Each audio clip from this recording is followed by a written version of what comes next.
नया रास्ता पाठ 20। अंतिम वर्ष की परीक्षा देने के लिए मीनू ने कठिन परिश्रम किया। पूरे वर्ष लगन व उत्साहपूर्वक उसने पढ़ाई की। वार्षिक परीक्षा के सभी पेपर बहुत अच्छे हो गए थे। आज उसका अंतिम पेपर था।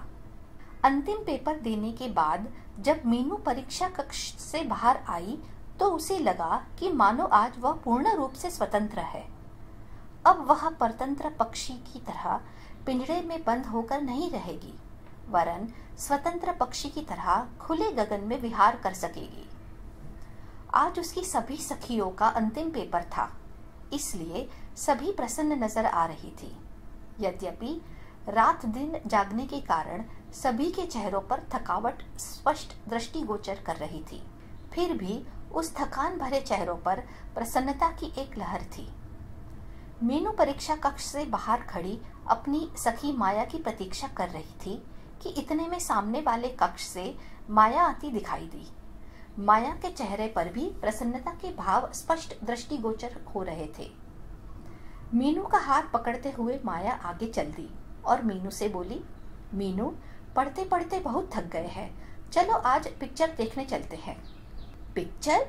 वैसे मैं सोच रही थी कि आज नीलिमा के पास चली जाती। अरे नीलिमा के पास कल चले जाना, आज पिक्चर चलते हैं। ठीक है, आज पिक्चर ही चलते हैं। बहुत दिनों से कोई पिक्चर देखी भी नहीं है। मीनू ने माया की बात का समर्थन करते हुए कहा। मीनू, तुम अपने घर मीरापुर कब वापस जा रही हो? माया ने पूछा। 2 दिन बाद, मीनू ने उत्तर दिया। माया, मैंने अपनी माँ को पत्र में लिख दिया था कि मैं परीक्षा समाप्त होने के 2 दिन बाद मीरापुर आऊंगी, क्योंकि एक दिन नीलिमा के पास मिलने के लिए जाना है और दूसरे दिन घर के लिए कुछ सामान खरीदना है। अच्छा है मीनू, हम 2 दिन और साथ रह सकेंगे, फिर तो हम अलग अलग हो ही जाएंगे, न जाने फिर कब मिलना होगा। यह कहते हुए माया के चेहरे पर उदासी का भाव उभर आया। बात करते करते वे अपने हॉस्टल के कमरे तक आ पहुंची।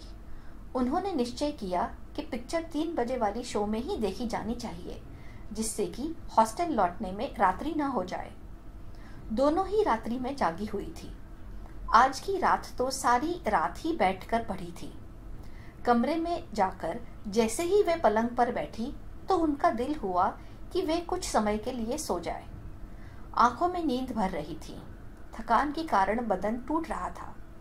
मीनू को पलंग पर लेटते ही थोड़ी सी झपकी लगी तो माया ने उसे यह कहकर उठा दिया, मीनू, पिक्चर का समय हो रहा है, उठकर तैयार हो जाओ। लेटने से शरीर में और भारीपन आ गया था। उसका दिल नहीं चाह रहा था कि वह बिस्तर से उठे, परंतु माया के आग्रह पर उसे उठना ही पड़ा। दोनों तैयार होकर पिक्चर देखने चल दी। सिनेमा घर में उन्होंने देखा कि उनके कुछ और सहपाठी भी पिक्चर देखने आए थे। आज सभी अपने को स्वतंत्र अनुभव कर रहे थे। पिक्चर समाप्त होने पर उन दोनों ने विचार किया कि आज खाना भी बाहर किसी होटल में ही खाना चाहिए। हॉस्टल के भोजनालय में तो रोज ही खाते हैं। उन दोनों ने एक होटल में रात्रि का भोजन लिया, बाद में अपने हॉस्टल की ओर चल दी।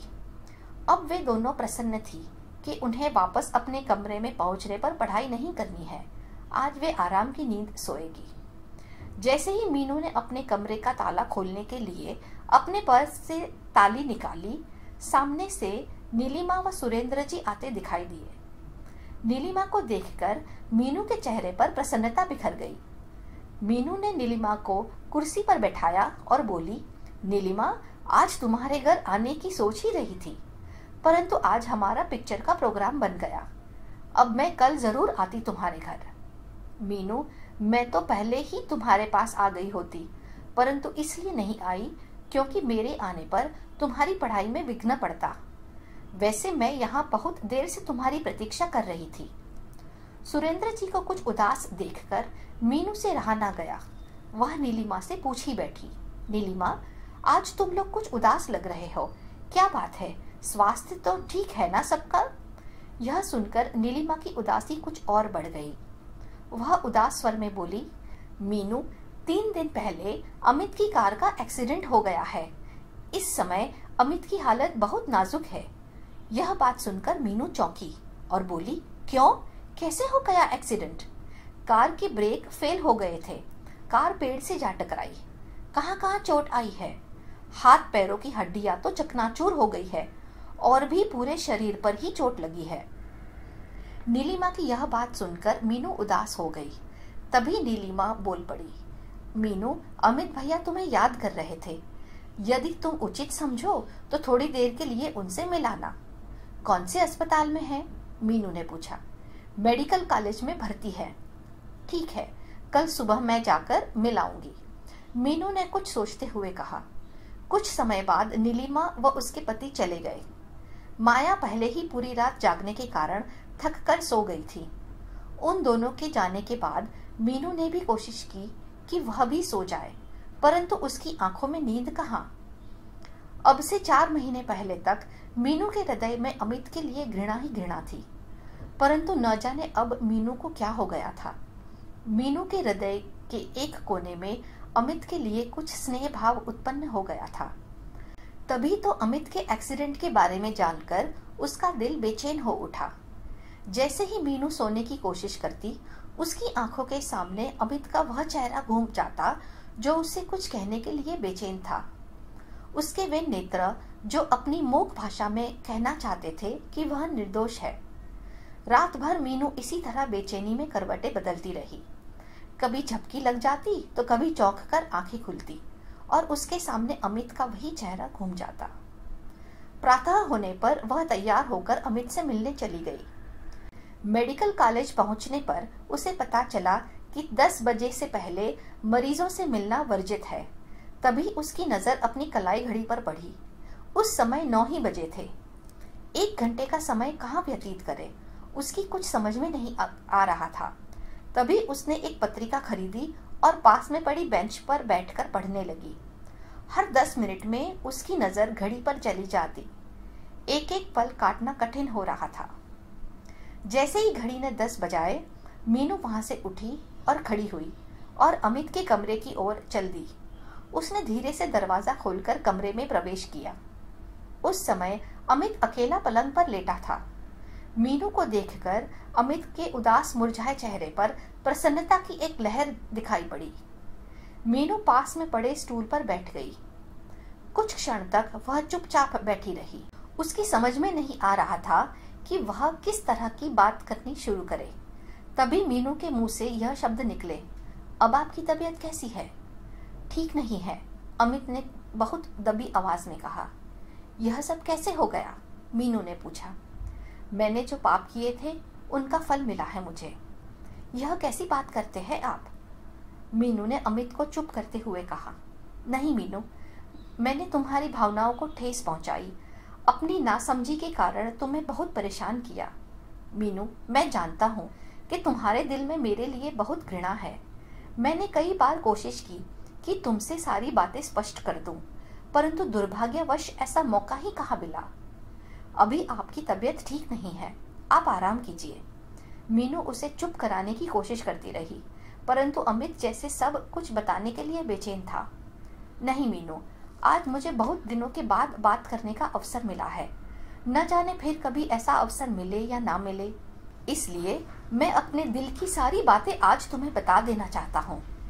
मीनू, जिस दिन मैंने तुम्हें पहली बार देखा तो मुझे लगा कि तुम ही मेरे अरमानों की मंजिल हो। मैं तुम्हें हमेशा के लिए पा लेना चाहता था, परंतु वापस मेरठ आने पर परिस्थितियों ने कुछ ऐसा मोड़ लिया कि मैं एक ऐसे भंवर में फंस गया जिससे आज तक नहीं निकल पाया हूँ।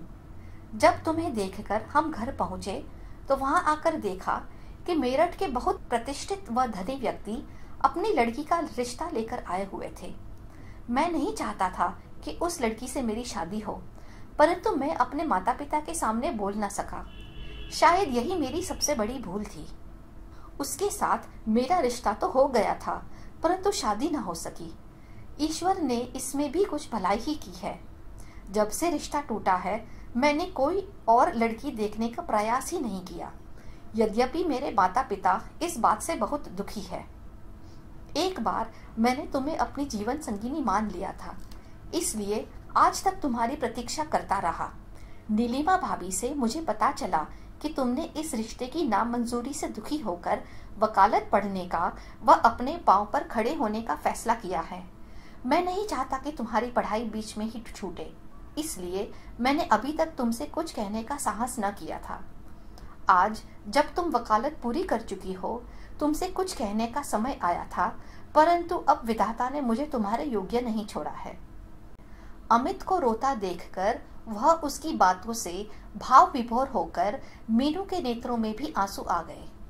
अमित ने अपने ऊपर नियंत्रण रखकर फिर बोलना शुरू किया।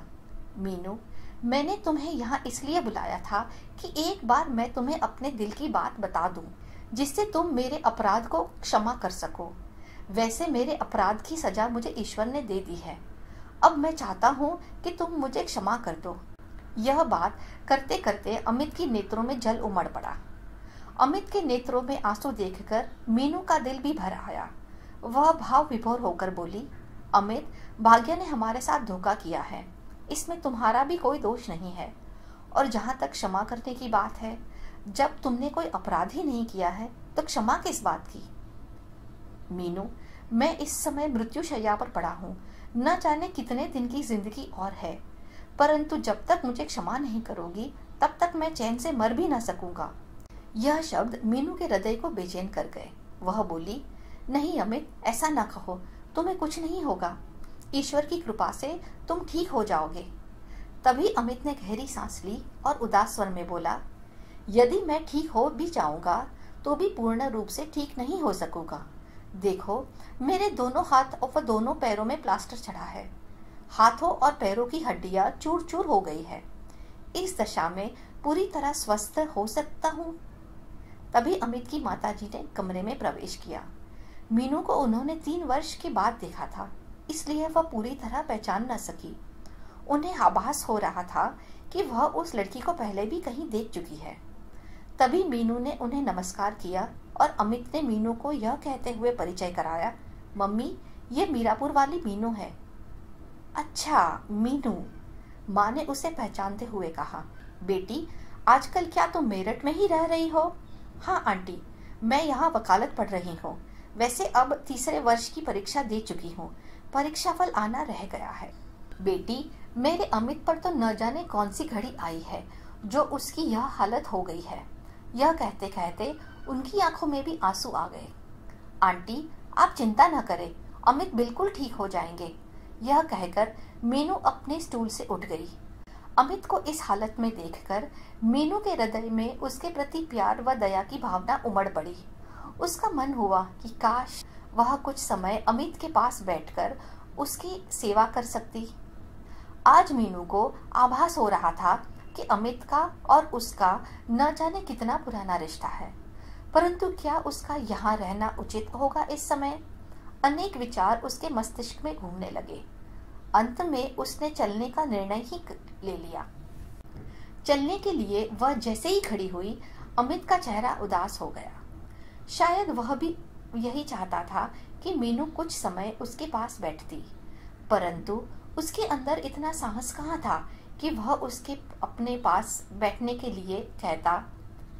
अमित के उदास नेत्रों के वे भाव मीनू के हृदय में उतरते गए। मीनू वहां और न ठहर सकी।